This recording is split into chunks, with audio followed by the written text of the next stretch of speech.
24 अप्रैल 2026 Indian politics में एक ऐसा भूचाल आया जिसकी कल्पना शायद अरविंद केजरीवाल ने सपने में भी नहीं की होगी। राघव चड्ढा, वो चेहरा जो आपकी पहचान था, जिसने 15 साल अपनी जवानी इस पार्टी को दी, वो अचानक 7 और एमपीज के साथ बीजेपी ज्वाइन कर लेता है। क्या ये सिर्फ एक मास्टर स्ट्रोक है या ये फिर भारत की सबसे बड़ी पॉलिटिकल गद्दारी? आज 3D एनिमेशन से समझेंगे कि कैसे right man in the wrong party ने पूरी गेम ही पलट दी। सोचिए, एक नौजवान जो लंदन में अपनी खुद की फार्म चला रहा था, अच्छी आमदनी, शानदार जीवन, चमकता हुआ भविष्य, और फिर एक दिन उसने वो सब छोड़ दिया बस इसलिए क्योंकि उसे उसके देश को उसकी जरूरत थी। 24 अप्रैल 2026 राजधानी दिल्ली में एक प्रेस वार्ता हुई जिसने पूरे देश की राजनीति को हिलाकर रख दिया। राघव चड्ढा, जिस शख्स ने 15 साल तक आम आदमी पार्टी का चेहरा बनकर लड़ाई लड़ी, उस पार्टी को अलविदा कह दिया। ये सिर्फ एक पार्टी बदलने की खबर नहीं, ये एक पूरे युग का अंत है। ये एक नौजवान की वो कहानी है जो शुरू हुई एक महान आंदोलन से और पहुंची एक नए मोड़ पर। आज हम उस पूरे सफर को समझने की कोशिश करेंगे, बचपन से लेकर सांसद तक का, सपनों से लेकर उस दर्द तक का जो एक इंसान तब महसूस करता है जब उसका अपना बनाया घर उसे ही बाहर कर दे। 19 नवंबर 1988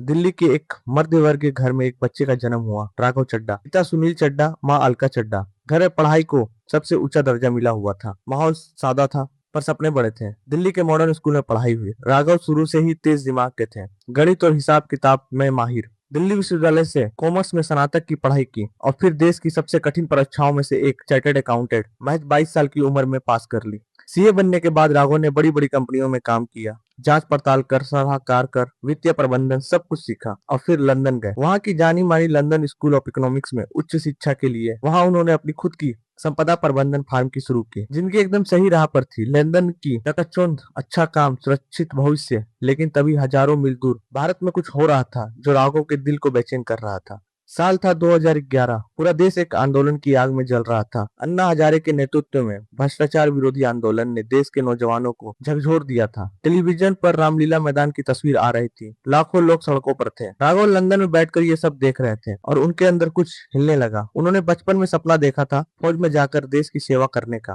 फौज तो नहीं गए लेकिन देश की पुकार सुन ली। अपनी लंदन की फार्म छोड़ी, सब कुछ पीछे छोड़ा और वापस आ गए दिल्ली। उस नौजवान के सामने दो रास्ते थे। एक रास्ता था लंदन में बैठकर अच्छी कमाई करना और दूर से देश की चिंता करना। दूसरा रास्ता था सब छोड़ उस आंदोलन का हिस्सा बनना जो शायद इस देश को बदल सकता था।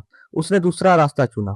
नवंबर 2012 अरविंद केजरीवाल ने आम आदमी पार्टी की नींव रखी और राघव चड्ढा उन पहले लोगों में से थे जो इस नई पार्टी से जुड़े। केजरीवाल ने उन्हें पहला काम सौंपा, दिल्ली लोकपाल बिल का मसौदा तैयार करना। एक सीए के लिए ये काम बिल्कुल माफिक था। धीरे धीरे राघव पार्टी की पहचान बन गए। हिंदी और अंग्रेजी दोनों में धार प्रभा बोलने की क्षमता ने उन्हें टेलीविजन का चेहरा बना दिया। पार्टी के सबसे कम उम्र के राष्ट्रीय प्रवक्ता बने और जब 2015 में आपने दिल्ली में ऐतिहासिक जीत कर तो महज 26 साल की उम्र में राघव पार्टी के राष्ट्रीय कोषाध्यक्ष बनाए गए। 2011 में लंदन छोड़ा, भ्रष्टाचार विरोधी आंदोलन से जुड़े। 2012 आम आदमी पार्टी की स्थापना में भूमिका, दिल्ली लोकपाल बिल का मसौदा तैयार किया। 2015 26 साल की उम्र में पार्टी के राष्ट्रीय कोषाध्यक्ष बने। 2019 दक्षिण दिल्ली लोकसभा सीट से पहला चुनाव लड़ा, हार का सामना किया लेकिन हार नहीं मानी। 2020 राजेंद्र नगर से विधानसभा चुनाव जीते, 57% से अधिक मतों से साथ भारी जीत। 2022 राज्यसभा सदस्य बने, पंजाब में आपकी ऐतिहासिक जीत में अहम भूमिका निभाई। राज्यसभा में राघव चड्ढा ने जो काम किया वो उन्हें भीड़ से अलग करता था। वो मुद्दे उठाते थे जो आमतौर पर सांसद में नहीं सुने जाते थे। ऑनलाइन खाना पहुंचाने वाले मजदूरों के अधिकार, हवाई यात्रा के बढ़ते किराए का बोझ, किसानों की समस्या, आम आदमी पार्टी के रोजमर्रा की तकलीफें। उस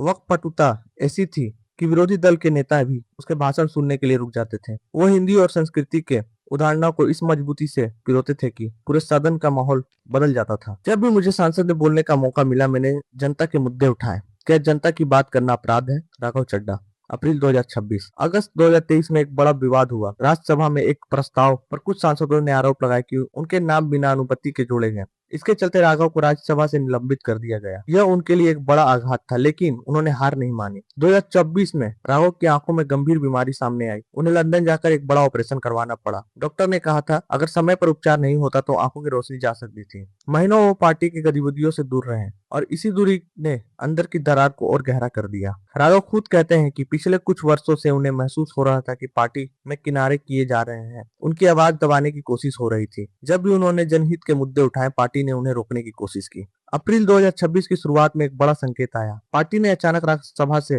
राघव को उपनेता के पद से हटा दिया। उनकी जगह पर पंजाब के अशोक मित्तल को बैठाया गया। राघव ने सोशल मीडिया पर एक वीडियो जारी की जिसका नाम था आवाज उठाई कीमत चुकाई। मुझे चुप कराया गया पर मैं हारा नहीं, मैं खामोश हूँ, पराजित नहीं। राघव चड्ढा, अप्रैल 2026। उन्होंने ये भी बताया कि पार्टी ने राज्यसभा कार्यालय को लिखकर उन्हें सांसद में बोलने से रोकने की कोशिश की। एक सांसद को उसी की पार्टी सांसद में बोलने से रोके, इससे बड़ा अपमान क्या हो सकता है। और तब उनके धैर्य का बांध टूट गया। उन्होंने वो फैसला किया जो शायद उन्होंने कभी सोचा भी नहीं था। वो पार्टी छोड़ने का फैसला जिसे उन्होंने अपने खून और पसीने से सींचा था, जिसके लिए लंदन छोड़ा था, जिसके लिए युवान छोड़ लगाया था। 24 अप्रैल 2026 की सुबह राघव चड्ढा, संदीप पाठक और अशोक मित्तल ने एक साथ राज्यसभा अध्यक्ष को एक पत्र सौंपा। पत्र में लिखा था, आम आदमी पार्टी के जो 10 राज्यसभा सांसद हैं, उनमें से 7 यानी 2/3 से भी अधिक भारतीय जनता पार्टी के साथ विलय का फैसला कर चुके हैं। यह संविधान के उस प्रावधान के तहत था जो दल बदल विरोधी कानून से बचाता है। अगर किसी पार्टी के 2/3 से अधिक सांसद एक साथ दूसरी पार्टी में जाए तो उन पर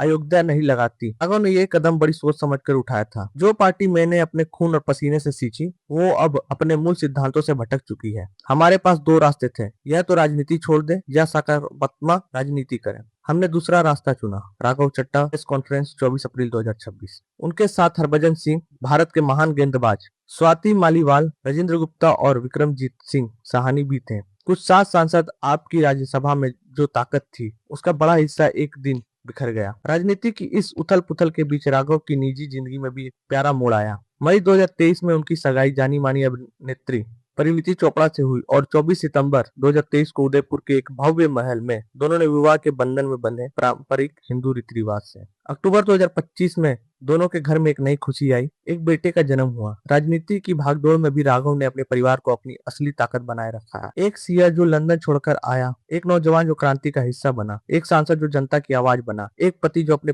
घर के से ताकत ले रहा था और अब एक नए सफर पर निकला इंसान। ये कहानी अभी खत्म नहीं हुई, पर ये डॉक्यूमेंट्री यहीं खत्म होती है। वीडियो आपको पसंद आए तो वीडियो को लाइक, चैनल को सब्सक्राइब जरूर करना। Thank you.